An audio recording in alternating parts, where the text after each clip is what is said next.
Welcome, welcome on Book One on Review, Miss Lisa. And can you please introduce more about yourself that I miss? Yes, I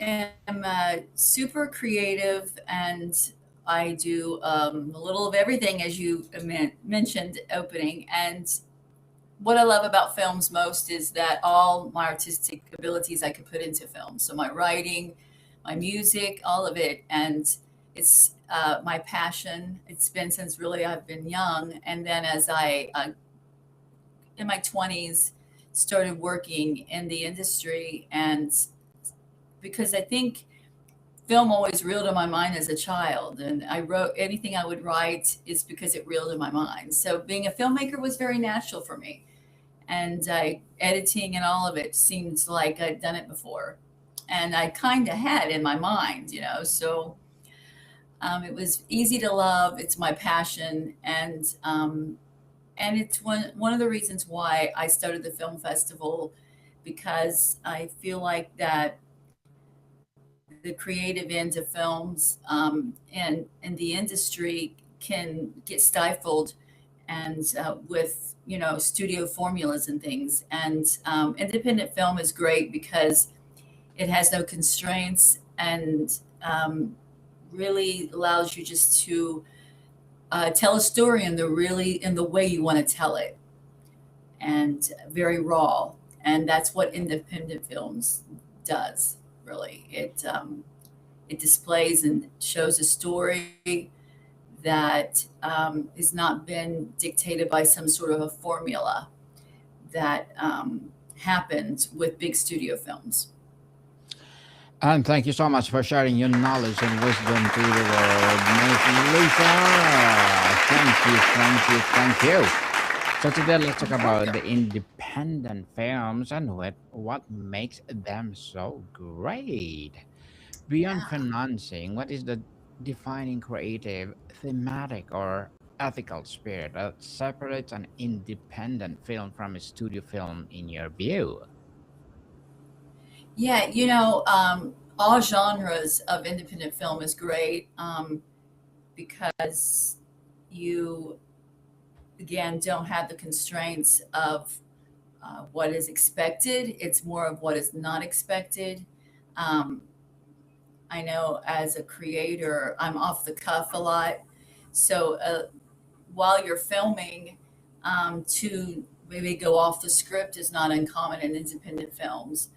Um, to improv, I allow when I'm filming, I allow a lot of improv. So I want it to feel real, and to me, independent film is almost like feeling like that you're in the room watching, and when you're watching the film, you should be feeling like that you're kind of spying on something that's really happening. And that to me is true independent film. Is You can have a script, that's okay. I'm not saying everything is improv, but a lot of times you end up, and I know I do, and in my films, improv, allowing the actor to tell it the way they would tell that. So I tell them an idea of what I want them to say, but say it in the way that they would truly say it. And this way it comes across more authentic, and it's not them acting the part, it's actually them being in the story and acting the way they really act. So in all the genres, horror, comedy, drama, um, I feel that most independent filmmakers allow that leeway, allow the actor to act in their way that is more natural, which is going off of maybe the script. And that doesn't really happen in studio films. There's very strict guidelines. And recently, I was just even seeing an article um, where, even films like Netflix or other streaming services are actually having people that are directing their films to change how they would shoot per streaming or like on a mobile phone. They said a lot of their people that are watching films are watching on a mobile. So they asked a particular director to it's an action film, and usually action is a big boom ending, to distribute the action to where you don't get that final scene and the last scene. And I watched that film this Friday, and it was a new film out called The Rip, and I love it. It's a great film, and I didn't see the article before I watched the film, and I felt like when I was watching it, I'm like, oh, I'm seeing a lot more explosion and fiery things happening before I felt like that it should be happening. And then I found that I saw that article after I watched it over the weekend, and I'm like, and the director of that was talking about, he was asked to distribute that liquid through the film rather than holding it to the very end, so that they could make sure they didn't lose the people watching on their mobile phones. So independent film is not constraining it to that kind of thing. You would just do it the way it would feel natural. Action is supposed to be building, building, building, and then boom, not building for 30 minutes and having something just to keep people's attention and a certain whoever's watching 30% of the crowd watching that film. So um it's not shocking really that, and I understand maybe why they're asked to do it, but I'm sure it's disappointing for the writer and the director to have to change everything out to distribute something and not let it happen how they naturally wrote it. And I'm not one that normally, as a writer, I'm pretty particular how I like my things to go, as when I'm writing, how it's going into my mind and reeling. I really like that to reel out that way. Of course, when I'm working with a team, I always like team input, but never to change it artistically just to make sure you're not losing certain viewers and things like that. I think you're just losing sight of telling the story when you're doing that. So, and that's what makes independent film great, is that the writer and the director is really going by their own art of how they wanted to do that film. And they may do things differently than studio films. And that's why I'm super excited about the festival. And also, I'm beginning, that's derived from the festival, our own OTT platform like Netflix called Filmaflix. And it's going to be streaming independent films. And a lot of those independent films that perhaps maybe are on the festival may be streaming there too. So super excited about it, because there's not a lot of streaming independent films in the way that I want to do it. And I'm super excited because they are so great. And I'd like people to see stories that maybe otherwise they would never see, because Hollywood and studio films, it's a very small percentage of people in the world. And there's just so many great storytellers out there that won't ever have the opportunity maybe to have a film to be seen.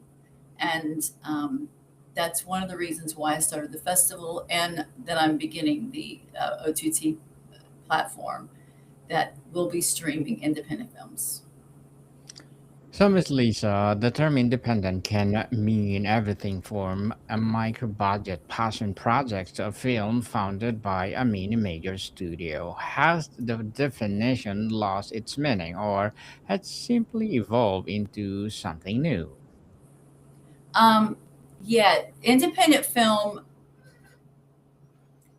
is most likely not going to be funded by a studio. Um, there are independent films made, people make them on their own, and a studio may attach themselves for distribution.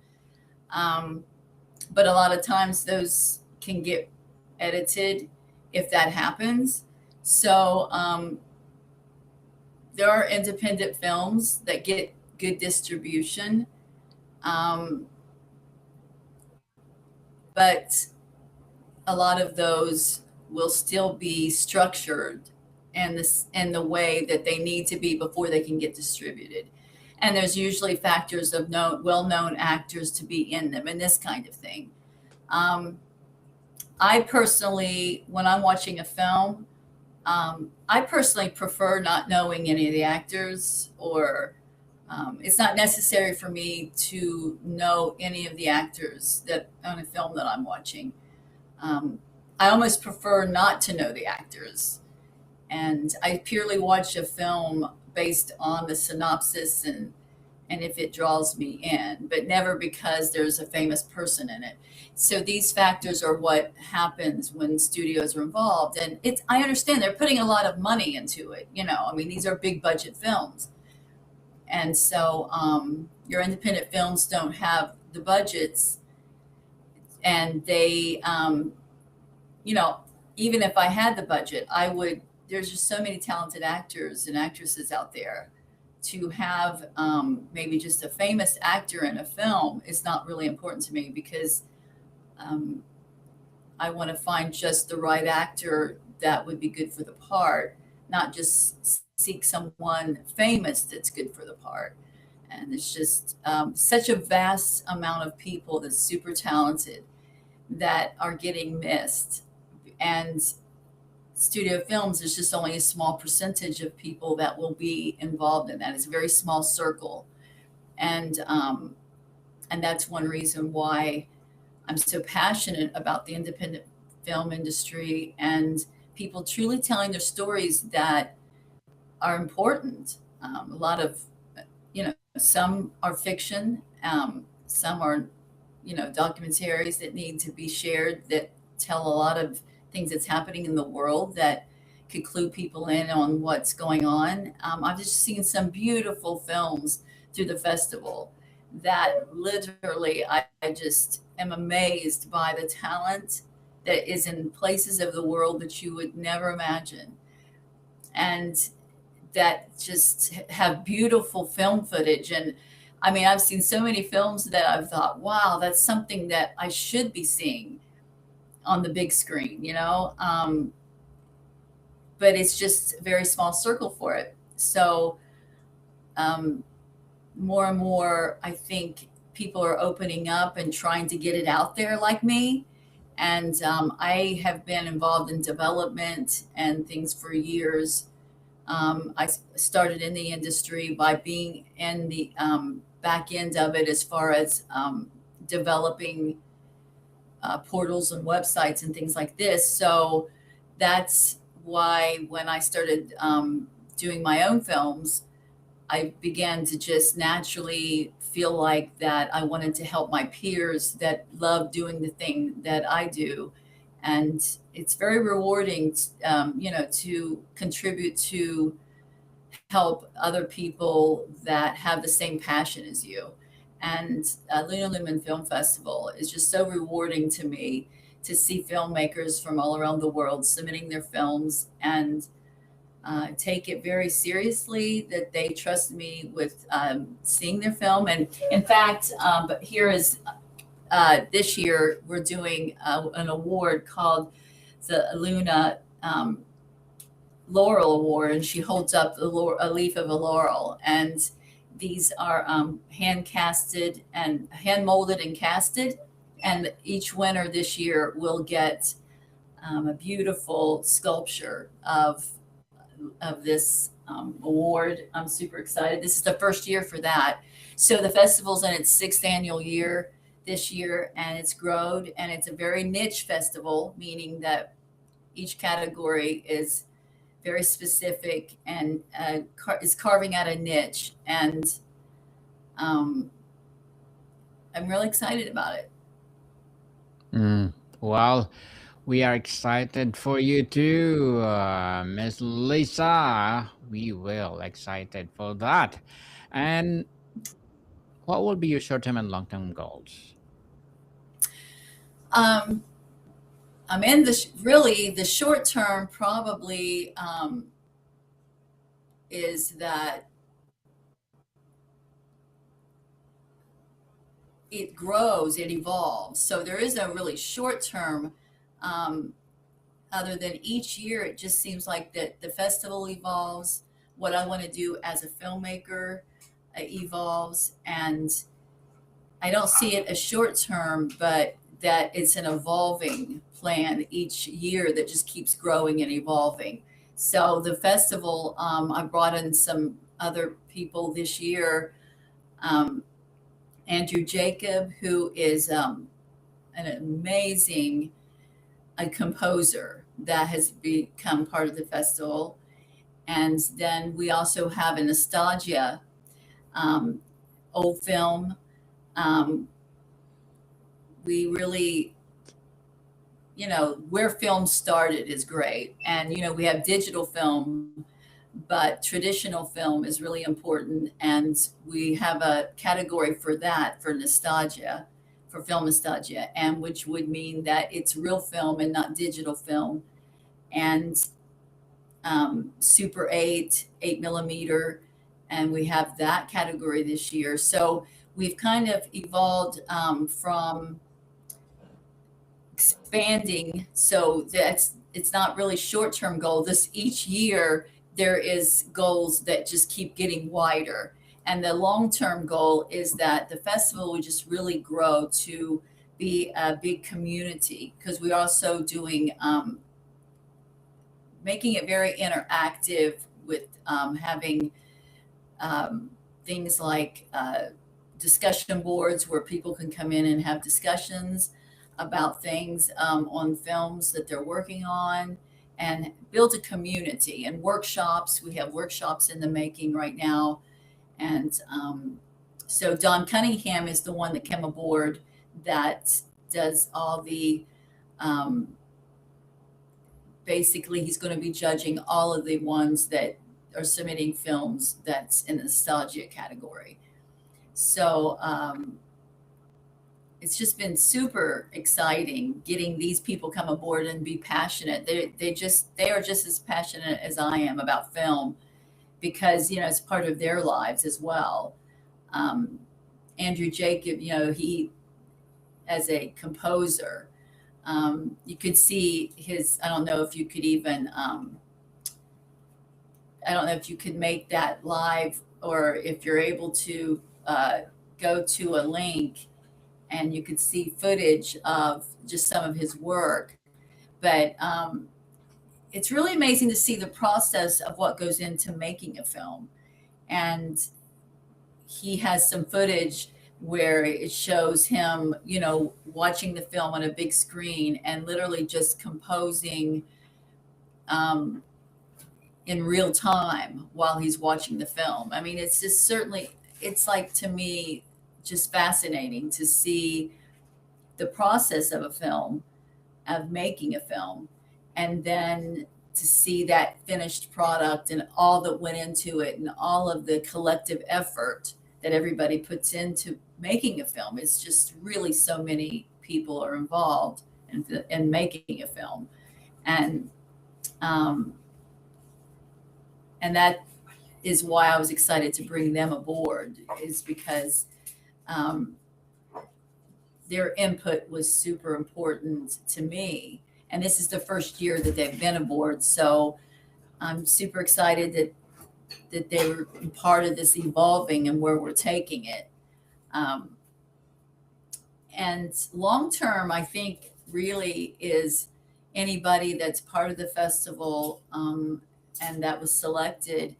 Um, if they choose to want distribution and stream, then my goal is to offer that for the streaming part of getting it out to the world through the OTT platform where they can have mobile apps and TV apps and watch it on TV just like they do Netflix. So um, that is my goal. I don't like to say end goal because I don't think it's just an evolving process.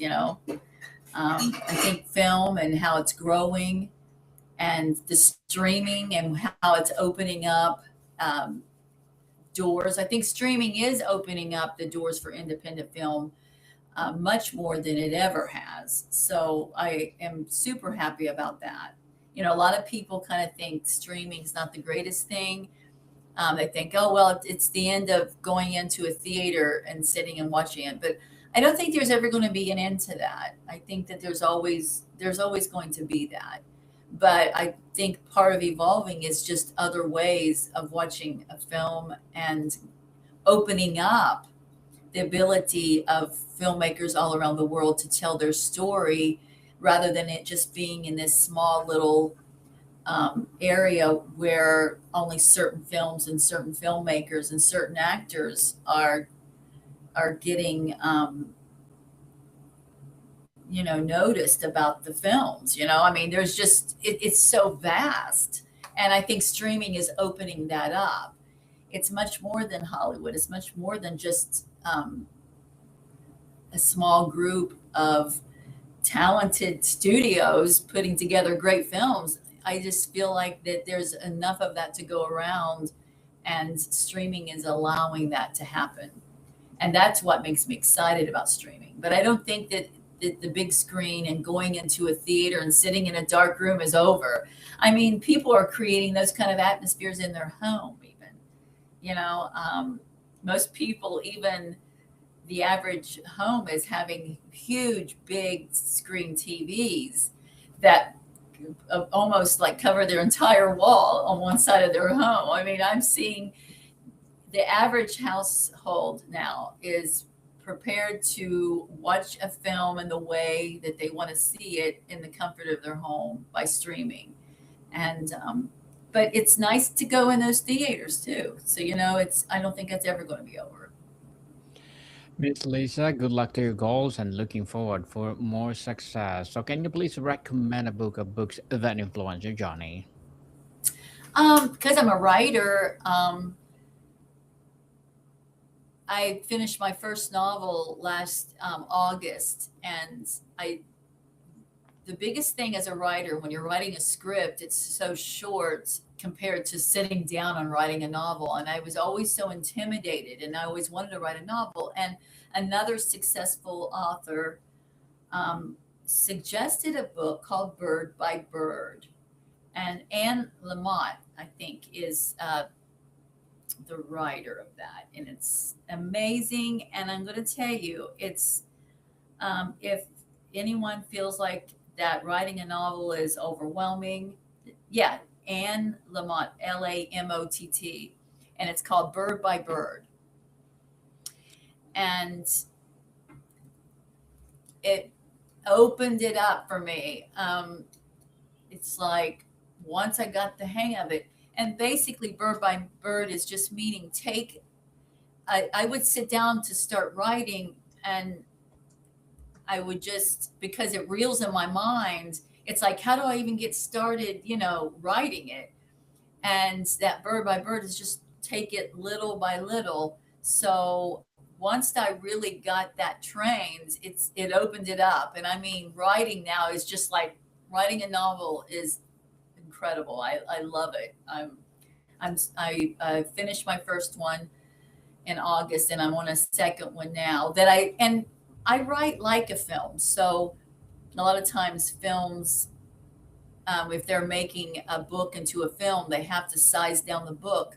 I kind of that wouldn't be with my book. My books are almost like scripts, but they're mini novels.